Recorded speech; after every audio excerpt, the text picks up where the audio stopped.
Atuh heula lur, gaskan. Adegan diawali dengan suguhan yang tidak menyenangkan. Neneng Sublaksmi menyeret Naku ngadupruk melemparnya ke lantai karena cemburu. Dia menatap marah dan berjalan mengunci pintu. Naku berdiri menatap dirinya sendiri di cermin. Teringat bagaimana Morei mengendarai mobilnya di kulitnya yang cantik dan mulus. Tak lama kemudian Sublak datang kembali dan membawa bubuk hitam di tangannya. Naku menatapnya dan mulai ceramahnya.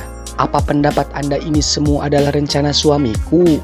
Dia tidak akan pernah menggunakan istrinya untuk menjebak musuhnya. Sublaksmi merespon, saya membantunya karena saya mencintai Salaki Uing. Naku juga membalas, marukumaha atuh. Saya juga sangat mencintai Salaki saya. Apapun yang saya lakukan untuk cintanya.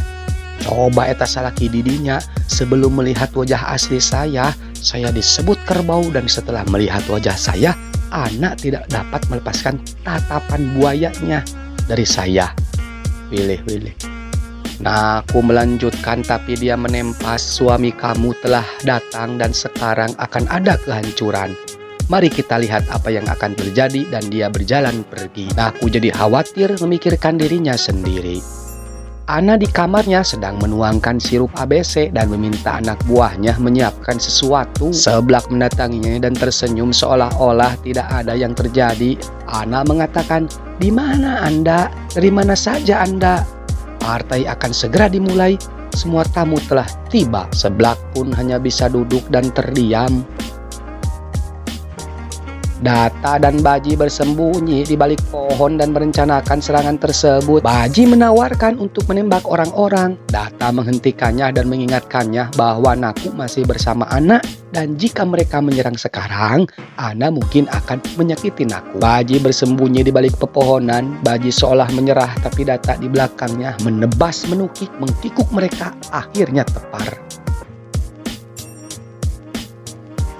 Seblak tegang dan Ana sedikit tersesat. Lalu Ana beberapa penari bernama Rajni untuk memulai pertunjukan. Kemudian tarian tersebut menampilkan beberapa lagu Item Marati. Kemudian Sublaksmi mendekati Ana dan mengatakan kepadanya untuk mengakhiri perayaan tersebut, dan dia harus membunuh Naku sekarang juga. Dengan cara ini Data akan mati dan dia tidak akan membunuhmu. Lalu Ana menjawab bahwa ada perubahan dalam permainan. Sekarang dia tidak akan membunuh Naku, tapi dia akan menikahi Naku dan menjadikan istri keduanya.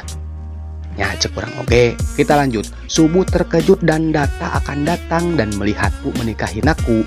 Dia akan terkena serangan jantung. Terlihat Subuh yang patah hati. Lalu dia membawa Subuh ke atas panggung dan menyuruhnya duduk di kursi, dan dia meminta untuk mulai tarian lagi dan juga memanggil pandit, mengatakan bahwa ini adalah hari jadi mereka dan dia tidak ingin dia menangis.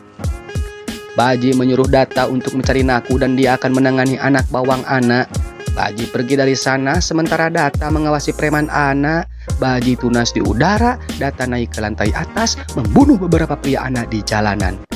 Lalu dia melihat ke bawah dari dinding pembatas yang sedang dicari Naku. Kemudian Data memasuki sebuah ruangan, sepertinya ruangan toko yang tidak payu. Dia bersandar ke dinding melihat ke bawah dan perayaan tersebut. Dia ingat urutan mimpi di kebun. Membuka matanya dengan penuh kemarahan, pergi mencari Naku. Naku melihat ke cermin, dia berkata pada dirinya sendiri bahwa dia telah mencoba untuk memberitahu Data tentang rahasianya, tapi telah gagal. Sekarang apa yang akan terjadi jika Data melihatnya seperti ini?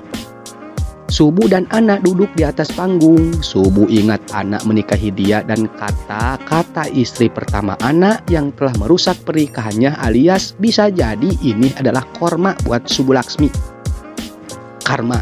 Lalu Ana meminta Subuh untuk membawa Naku. Subuh pun pergi dari sana. Data masih mencari-cari untuk Naku. Subuh pergi ke kamar tapi tidak menemukan Naku di sana. Kemudian dia juga mencarinya.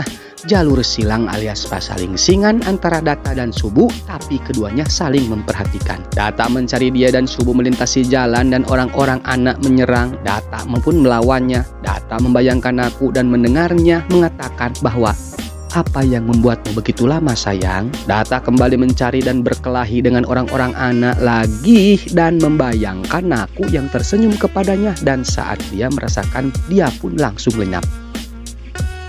Data, di mana kau Naku? Di sini Naku duduk di ruangan yang sedih. Data di ruangan yang sama dengan Naku, dia melihat dia dan mencoba untuk mendapatkan perhatiannya. Dia tidak mengenalinya dan bertanya padanya, apakah Anda melihat Nakusa istriku yang mehong bin hidung? Naku pun terluka dan mulai mencelengak jatuh dari matanya. Data memintanya untuk mengatakan sesuatu dan tidak takut padanya karena dia tidak akan membahayakannya dan tidak punya banyak waktu lagi. Seblak di sana sengaja mendengar dan dia mulai paham juga mengerti sekarang.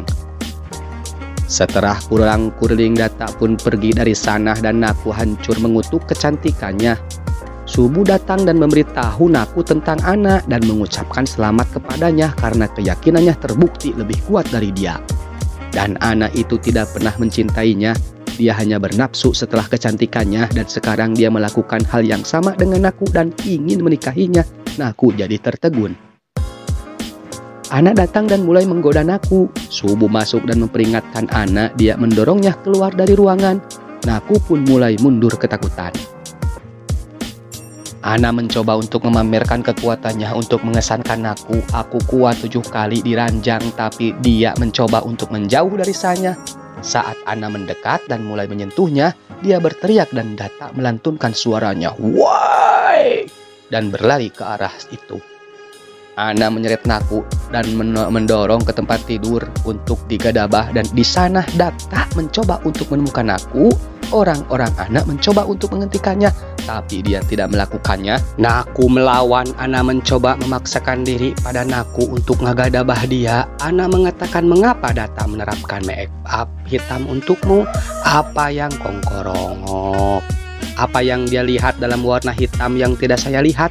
Naku terus melawan Ana. Ana melanjutkan, "Biarkan aku melihat apa yang Data lihat dalam warnamu. Biarkan aku menerapkan ini padamu." Kemudian mulai menerapkan riasan hitam wajah Naku. Naku pun menatap kaget. Bajiro dengan 2 senjata mengembara di sekitar rumah. Kurasa untuk mencari Naku. Data di sisi lain dikelilingi oleh 3 pria Ana dengan pedang besar. Korongok. Subuh masuk dan membawa pistol menembak 2 orang. Data menatapnya kaget dan mengingat bahwa dia adalah wanita yang mengantar mereka memberi perasaan. Orang ketiga Ana yang masih belum ditembak mengatakan, "Dia telah mengkhianati Ana." Data mengerti bahwa dia adalah istri Ana.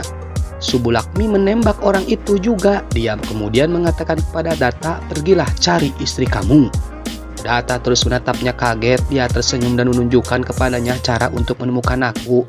Data mengangguk "ya" dan berjalan pergi. Potong kembali ke Naku dan Ana. Naku kembali ke wajah hitamnya. Naku menatap Ana dengan marah. Ana terus melihat Naku dan berkata, "Saya tidak melihat apapun dalam warna gelap. Biarkan Anda kembali ke yang adil dan tetap menjaga dengan yang selamanya." Naku menjawab dengan mata berkaca-kaca. Data mendorong pintu dan balapan dengan tajam menunjukkan Ana.